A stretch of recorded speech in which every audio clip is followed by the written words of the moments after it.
नमः संस्कृताय। हम लोग पढ़ रहे थे पद्य कक्षा 9 में। तो चैप्टर है शायद ये वाला।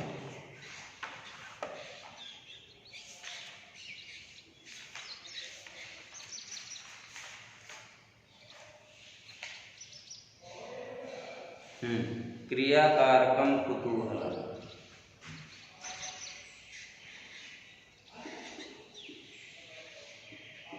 क्रियाकारकम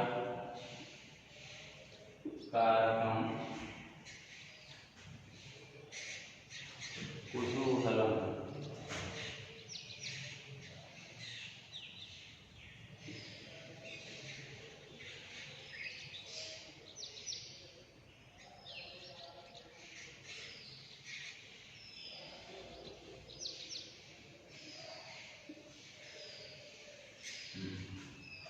इसमें हम लोग 2 श्लोक पढ़े थे कि उद्यम साहसम धैर्यम बुद्धि शक्ति पराक्रमः षडेते यत्र वर्तन्ते तत्र देव सहाय कृत। विनयो वंशमाख्याति देशमाख्याति भासितं संभ्रम स्नेहम आख्याति बपुराख्याति भोजनम। देखिए द्वितीय वृत्ति। प्रथमा आप पढ़े थे, एक वीडियो में मैंने एक ही श्लोक से पढ़ा पाया था। अब देखिए विनयो वंशम आख्याति, कह रहे हैं कि जो विनय माने ये आप पढ़ के आ रहे हैं कि अच्छी बातें बता रहे हैं भक्ति के माध्यम से कि विनयो वंशम आख्याति। कह रहे हैं कि ये जो विनय है, विनय माने विनम्रता। विनय का मतलब क्या? विनम्रता। और इससे क्या होता है? वंशम आख्याति। कह रहे हैं कि ये जो विनम्रता है ये इससे वंशम आख्याति माने हम आख्यात माने लोग जानते हैं, प्रसिद्धि होती है किसकी? वंश की। विनम्रता से विनय से वंश की प्रसिद्धि होती है। और देशम आख्याति भाषितम। और कह रहे हैं भाषितम माने हमारे जो अंदर हमारे जो भाषा है, भाषितम का मतलब यहाँ हुआ कि हमारी जो भाषा है, हमारे मुंह से निकलने वाले जो शब्द हैं, हमारे मुंह से जो निकलने वाले शब्द हैं, उनसे देश का, उससे किसका? उससे लिखा है कि विनयो वंशम आख्याति माने विनय वंश को बताती है। विनम्रता जो है, विनम्रता से, विनय माने विनम्रता से हमारे वंश, ये क्या करती है? वंशम आख्यात माने हमारे वंश को बताती है। और भाषितम लिखा है, क्या लिखा है? भाषितम।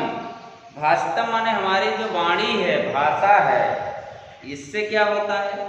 देशम आख्याति। ये हमारे देश, इससे हम, ये हमारे देश को बताती है। जैसे आप अभी अमेरिका चले जाइए तो आपसे कोई बात करेगा, आप हिंदी भाषा बोलेंगे तो वहाँ का आदमी स्वतः जान जाएगा वो ये तो इंडियन है या भारत का है। ऐसे कोई अमेरिकन आ जाए हमारे देश में तो उसकी भाषा से उसके देश का ज्ञान हो जाता है। तो वही कह रहे हैं कि विनय जो है, विनम्रता जो है वो हमारे वंश को बताती है। और हमारी जो भाषा है वो हमारे देश को बताती है। और संभ्रम है स्नेहम आख्याति। और कह रहे हैं जो संभ्रम, यहाँ लिखा क्या? संभ्रम माने हमारा जो हाव भाव, संभ्रम माने हमारा हाव भाव, चाल चलन, वेशभूषा, यही सब आते हैं हाव भाव। ये किसको बताता है? तो ये प्रेम को बताता है। देखिए लिखा है संभ्रम स्नेहम आख्याति। कह रहे हैं ये प्रेम के प्रदर्शक है, ये प्रेम को बताते हैं हमारे हाव भाव। और क्या है? बपुरा आख्याति भोजनम। और बपुरा माने यह जो हमारा बपु है, शरीर है, ये किसको बताता है? भोजनम आख्याति माने भोजन को बताता है। ये जो हमारा शरीर है ये भोजन को बताता है, क्योंकि गांव में लोग कहते हैं कि खाया पिया मालूम पड़ता है। खाया पिया मालूम पड़ने का मतलब क्या है कि जब आदमी आहार बढ़िया लेगा, उसको खाने को मिलेगा, तो उसका चेहरा, उसका शरीर सारी चीज़ों को बताता है कि हाँ ये सही है। तो यहाँ लिखा विनयो वंशमाख्याति देशमाख्याति भाषितम संभ्रमम स्नेहमाख्याति बपुराख्याति भोजनम। यहाँ क्या है कि विनय जो होती है, विनम्रता, हमारे स्वभाव में जो हमारे स्वभाव में जो मिठास होती है वो क्या करती है, वंशम आख्याति माने ये हमारे वंश का सूचक है, ये हमारे वंश को बताती है। और जो हमारी भाषा है ये भाषा हमारे देश को बताती है। और संभ्रम है स्नेहम आख्याति, और जो हमारा हाव भाव है ये स्नेह प्रेम को प्रदर्शित करते हैं। और क्या लिखा, बपुरा आख्याति भोजनम। और यह जो बपुर है, बपू रा का विसर्ग हो जाएगा, बपू बनेगा। यह जो हमारा शरीर है ये वो हमारे भोजन को बताता है कि हाँ ये आदमी पेट भर खाना पाता नहीं, इसलिए दुबला है, या बहुत अच्छा व्यक्ति है, बहुत शरीर एकदम चमक रहा है, तो ये हमारे प्रूव करेगा कि इसका पेट बढ़िया से भर जाता है। मृगा मृगै संगमानुव्रजन्ति गावश्च गोभी तुरंगा तुरंगै मूर्खाश्च मूर्खै सुधय सुधभी समानशील व्यसनेषु सख्यम।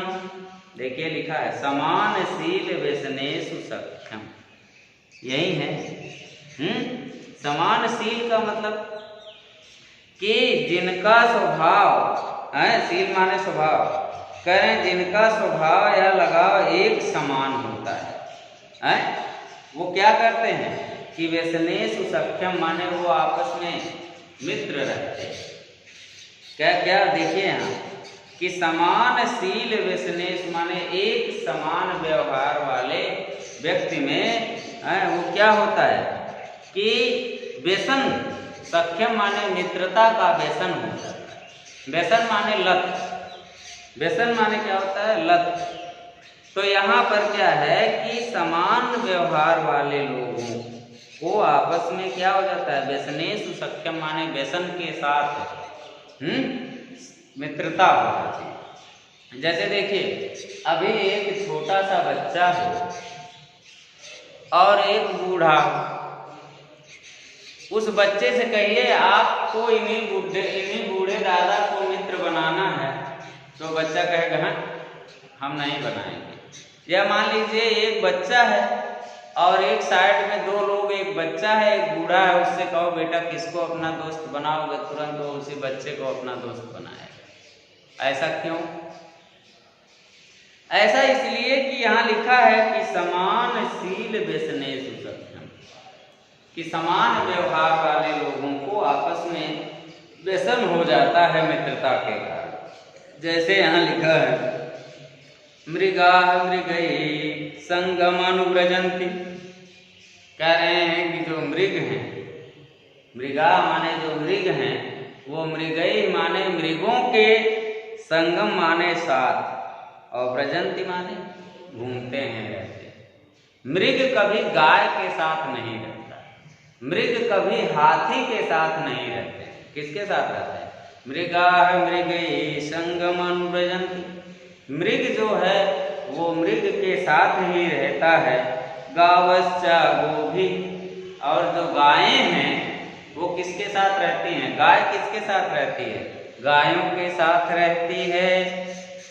और तुरंगा है तुरंगई, और तुरंग माने क्या होता है? तुरंग माने भी शायद घोड़े होते हैं। घोड़ा जो है वो घोड़े के साथ रहता है। और मूर्खाश्च मूर्खै, और जो मूर्ख लोग हैं, मूर्खाश्च माने जो मूर्ख लोग हैं वो किसके साथ रहते हैं? मूर्खों के साथ। और सुधय सुधवी, और जो विद्वान लोग होते हैं, सुधेय माने जो विद्वान व्यक्ति होते हैं कोई विद्वान पुरुष जो है वो सुधि माने विद्वानों के